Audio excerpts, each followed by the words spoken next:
There's a lot of noise surrounding the Cowboy Bebop live action series, but how is it really? Is it a complete disaster like they say it is, or is there more to it? Obligatory like and subscribe reminder, if you like the channel, it would be much appreciated. There are many criticisms facing the show. At this point, we're way past just Spike's actor being too old or Jet Black being too black. The costumes, dialogue, storylines, these are all things being dragged by people who've watched the show and people who haven't watched but have just heard other people talk about the show. And it's completely reasonable to not like this show and the direction that it takes. There are many aspects of it that I myself didn't connect with, but I don't see a lot of people fairly talking about all the things that the show did well. You may not believe me, but there was in fact a lot of care and appreciation for the source material put into the show. And while that doesn't automatically make it a good show, to me, there is value in that. And as a fan of the original, I actually don't hate it. And while I still don't like it nearly as much as the original, there are plenty of videos out there already talking about what's wrong with it, and there's no point in me jumping in on it from that angle.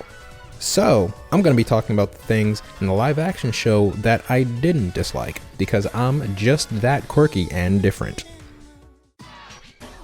When speaking about the main cast, I've seen a good number of people shamefully mumble about how, of all the things in the show, they don't completely hate Spike and Jet. And I believe that's because they can so clearly see the resemblance to their anime counterparts, whether they want to admit it or not.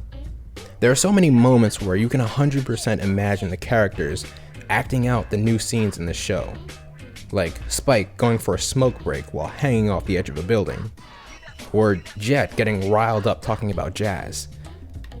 There's some very obvious additions that weren't there before, like Jet having a daughter, or Spike being a sub? Well, pastimes aside, they are exaggerated extensions of the character traits and storylines that are already there and are used to ground the characters more and tie them into the main plot more cleanly. I'll get into that more later, but binding the characters together more neatly is the reason behind a lot of the decisions made in the show. Another reason is making this feel more like the bombastic westerns, Pulp Fiction, and kung fu films that inspired Cowboy Bebop in the first place. And can you really fault the show for trying to be like the thing that the original was trying to be like? I mean, obviously you can, but that's just interesting to think about. Royale with cheese. Royale with cheese. That's right. Faye Valentine is one of the characters that gets the most hate in this Netflix version. It's been said that the way she's played by Daniela Pineda is cringe and nothing like the original character. When we think of the character of Faye in the anime, there are a few traits that come to mind. Smooth, cunning, resourceful, a real me-first kind of woman with a heart of gold, right? Kinda. But there's still something missing. A single word, a word that is essential to the character of Faye Valentine. And that word is messy. Faye Valentine is a messy ass woman. She's got it in the bag until she doesn't. She puts on a calm and in control demeanor, but as soon as things start going south, she has to freestyle, and oftentimes, the mischievous kid inside her will come out to play. The lying, the stealing, the reckless abandon, it's all a part of her, and Daniela Pineda's version of the character encompasses this essential messiness in her actions and her dialogue. She says what she wants when she wants, and she isn't afraid of making people uncomfortable along the way. At the same time, she's believable as the fiery frenemy turned loving sister of the Bebop crew, who will put it all on the line for the team when she has to.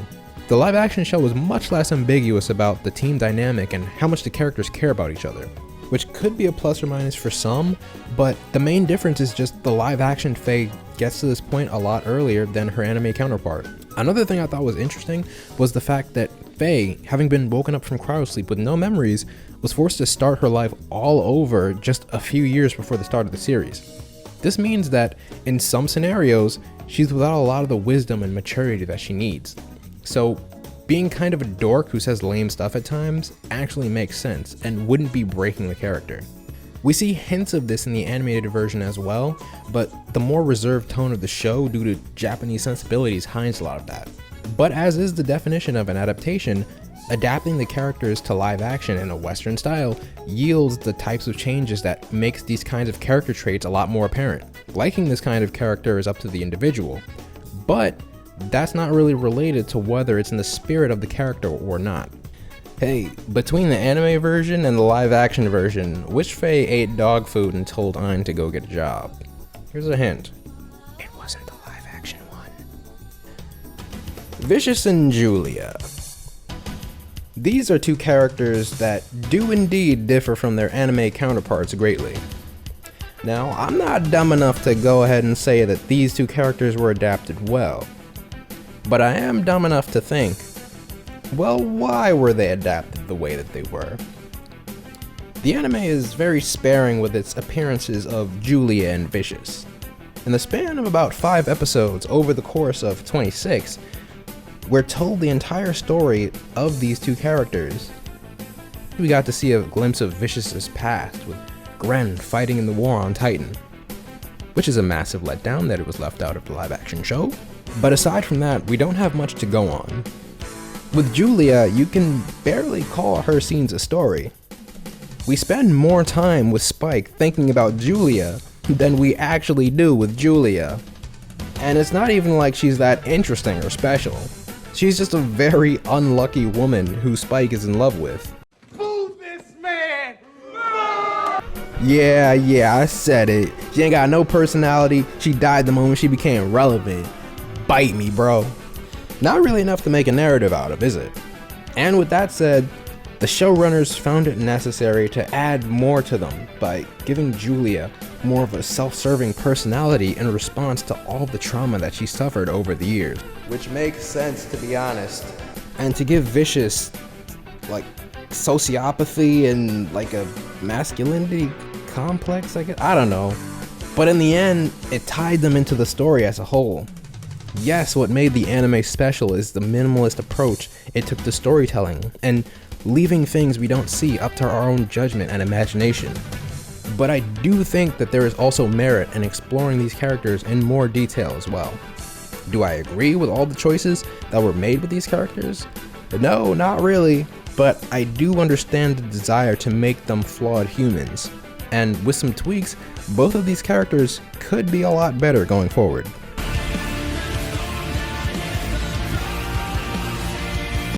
Ed, I don't have a lot to say about Ed, because there isn't much to say about Ed.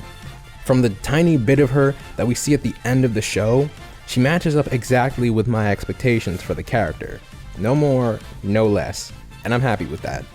Literally the only difference is the fact that she's less anime kawaii and more late 90s Nickelodeon. This outrageous taste, these I can relate to. Because that's just the medium of live action.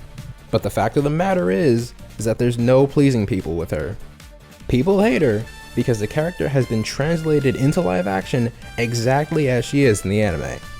But if they change her at all, people would also be up in arms about that as well. It's a rigged game for old Ed, and until season 2 gives us more to work with, she's stuck. And she's gonna carry that weight. See what I did there? The Cowboy Bebop anime isn't episodic. Every episode adopts a new story with new supporting characters and new ways to make you feel sad about life. My favorite thing about the series is that feeling that you get at the end of every episode, when the adventure is over and there's only silence left.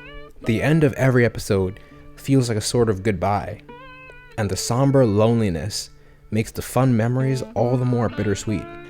Everything is so disconnected.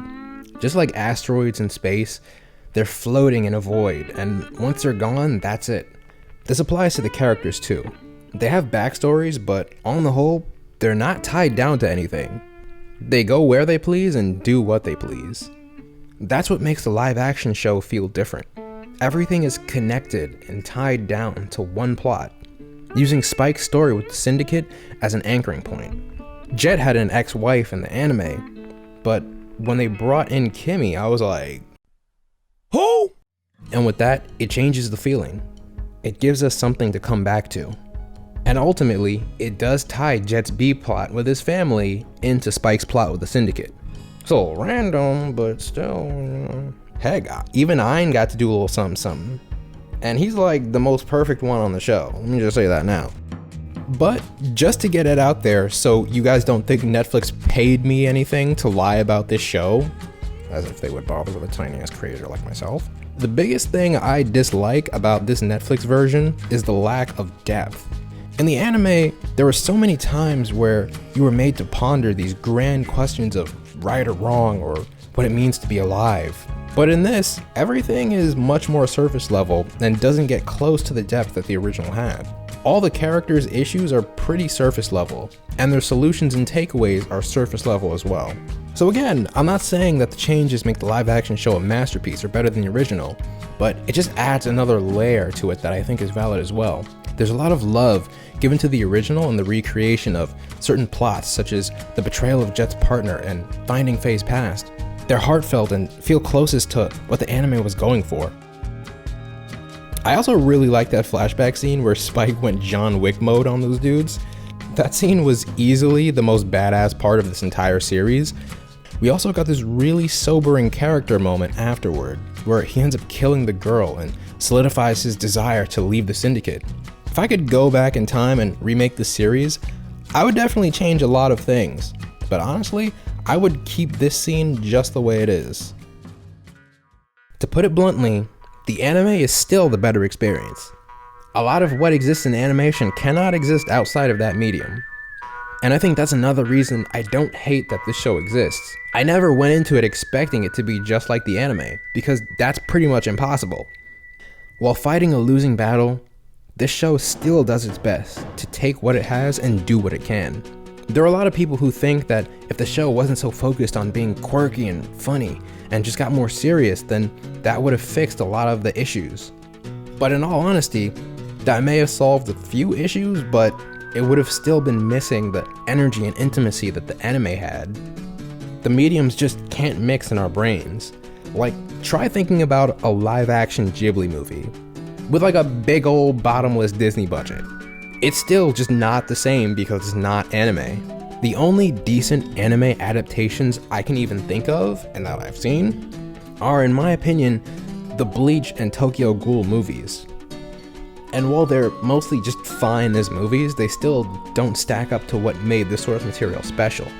And that's just something that can't be helped. In my opinion, the Cowboy Bebop live action series doesn't deserve a lot of the hate it's getting. From bringing back Yoko Kanno, to score the series, to having the original Japanese voice actors for Spike, Faye, and Vicious reprise their roles in the Japanese dub of the show. Fun fact, all Netflix original projects come with a Japanese dub. You can easily see how much the showrunners cared about the project. And while there were many flaws and slip-ups, they weren't made out of negligence, but more so just a misestimation of what they needed to focus on. Heck, they have the legend himself, Shinichiro Watanabe, credited as a consultant, and while it's a little unclear what precisely that entailed, he was part of the process for making the show. そうですね。Because I'm a musical freak and I like so many kind of music. What I'm saying is that unlike most adaptations, they tried. And if they can take what they learned from this season and apply it to the next, this could really be a solid show going forward.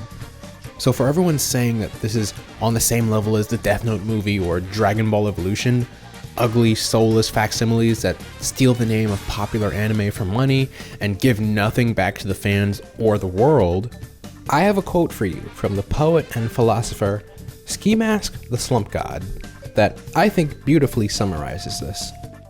This ain't that. That ain't this. This ain't that. That ain't this. See ya, Space Cowboy. Oh nah, they done ditched my baby boy Iron? Yo, fuck that. 1 out of 10. Cancel this shit, Netflix.